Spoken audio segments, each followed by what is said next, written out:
नमस्कार, आप देख रहे हैं न्यूज आपका। माओवादियों ने आज प्रेस जारी कर अर्धसैनिक बलों और पुलिस बलों से की है खास अपील और कड़ी चेतावनी भी दी है। साथ ही कोल्हान के जंगलों में हुई मुठभेड़ के बारे में और इसी महीने सुरक्षा बलों द्वारा रेंगड़ा जंगल में बंकर ध्वस्त करने को लेकर भी नक्सलियों ने पूरी जानकारी दी है। और साथ ही 8 महीने से लापता सीआरपीएफ 197 बटालियन का जवान बादल मुर्मू को लेकर भी नक्सलियों ने एक अहम खुलासा किया है। साथ ही सुरक्षा बलों पर कई आरोप भी लगाए गए हैं। तो इस वीडियो को आप अंत तक जरूर देखें। आपको चाईबासा में हो रही नक्सलियों और सुरक्षा बलों की अब तक हुई गोलीबारी की जानकारी मिलने वाली है। Bihar Jharkhand special area committee के द्वारा जारी प्रेस विज्ञप्ति में सबसे पहले तिलैबेड़ा में एम्बुश लगाकर और तुम्बू हाका में झारखंड जगुआर और सीआरपीएफ 197 बटालियन की फॉरवर्ड ऑपरेटिंग बेस कैंप पर सफल हमला करने वाले नक्सलियों की पीएलजीए टीम को लाल सलाम कहा गया है। उसके बाद नक्सलियों ने चेतावनी देते हुए कहा है कि सीआरपीएफ और पुलिस बलों द्वारा चलाए जा रहे नक्सल मुक्त कोल्हान अभियान जब तक जारी रहेगा तब तक पीएलजी द्वारा इसी तरह से हमला करके सुरक्षा बलों को जवाब दिया जाएगा।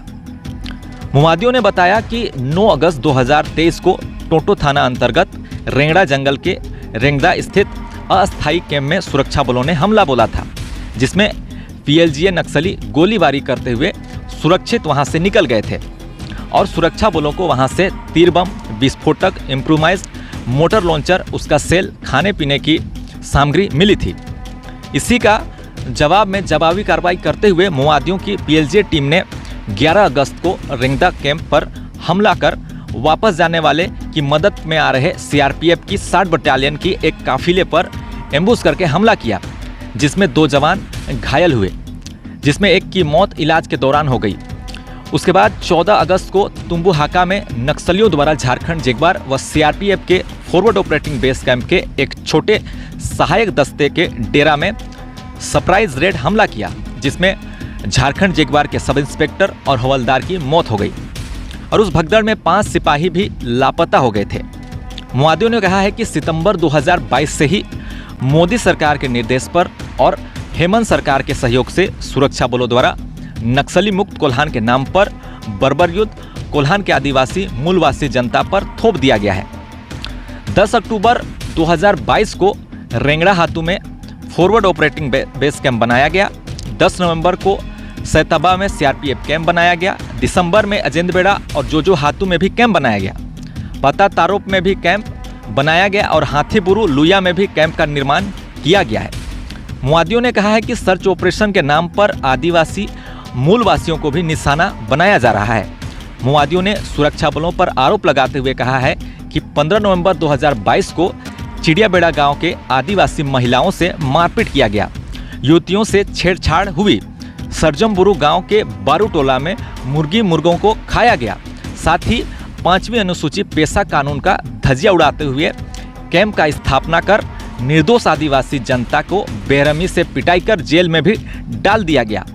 माओवादियों ने आगे लिखा और बताया कि सुरक्षा बलों से 1 दिसंबर 2022 को लोहाबेड़ा पहाड़ में मुठभेड़ हुई, जिसमें कोबरा के 3 जवान मारे गए और कई घायल हुए, मगर कोबरा बल के पदाधिकारियों ने मारे गए जवानों की पुष्टि आज तक नहीं की है। 11 जनवरी 2023 को तुम्बू हाका कैंप से आ रहे सीआरपीएफ की 197 बटालियन पर हमला हुआ। उसमें भी 3 जवान की मौत हुई, 7 से ज़्यादा जवान घायल हुए थे। 2 फरवरी को हाथीबुरु कैंप में आ रहे जवानों पर भी हमला, जिसमें 1 जवान की मौत हुई, आधा दर्जन घायल हुए। 6 जून 2023 को पटा तारोप हजेंदबेड़ा के बीच कच्ची सड़क पर 2 मैन एम्बुश में मोटरसाइकिल सवार जवानों पर देसी टोप से हमला करने पर 1 जवान की मौत हो गई थी और 1 घायल भी हुआ। 11 जुलाई को रेला पराल में 5 पहाड़ पर कोबरा बल की टुकड़ी पर हमला हुआ, जिसमें 2 कोबरा जवान और 1 कुत्ते की भी मौत मौके पर हुई और 1 असिस्टेंट कमांडेंट भी घायल हुआ था। कोबरा वालों ने इसकी भी पुष्टि आज तक नहीं किया है और इसे छुपा कर रखा है, ऐसा माओवादियों का कहना है। साथ ही बूबी ट्रैप में 26 जवान घायल हुए और कई लोगों की भी मृत्यु हुई, इसकी भी जानकारी सुरक्षा बलों ने किसी को नहीं दी है। नक्सलियों द्वारा आगे कहा गया है कि बूबी ट्रैप और स्पाइक होल के शिकार जितने भी आम जनता हुए, उसका जिम्मेवार भारत सरकार, सुरक्षा बलों की जिम्मेवारी है। मुआदियों द्वारा सीआरपीएफ पुलिस से अपील की गई है कि कोल्हान मुक्त के नाम पर चलाया जा रहा पुलिस से बर्बर दमन अभियान के वास्तविकता और सच्चाई को गंभीर से सोचें और उचित फैसला लें।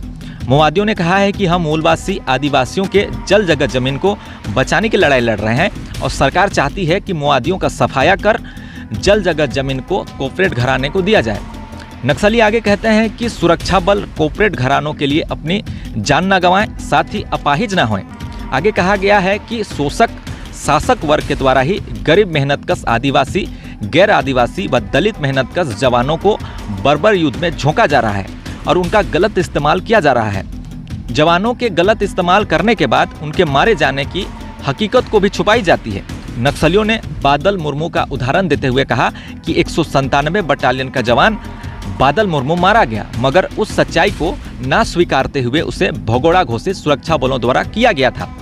आपको अगले वीडियो में बादल मुर्मू के बारे में संपूर्ण जानकारी दूंगा कि कैसे एक जवान अचानक जनवरी महीने से गायब हो जाता है और उसका ना मोटरसाइकिल मिलती है ना ही शव, और इसके बारे में सीआरपीएफ की तरफ से स्पष्ट जवाब आया नहीं और पुलिस भी कुछ कहने को तैयार नहीं थी। आज के वीडियो में बस इतना ही। आज की खबर आपको कैसी लगी और इसी तरह की वीडियोस देखने के लिए हमारे चैनल के साथ जुड़े रहें। चैनल को लाइक करें, शेयर करें, सब्सक्राइब करें। मिलते हैं किसी अन्य खबरों के साथ, तब तक के लिए सभी को जय हिंद।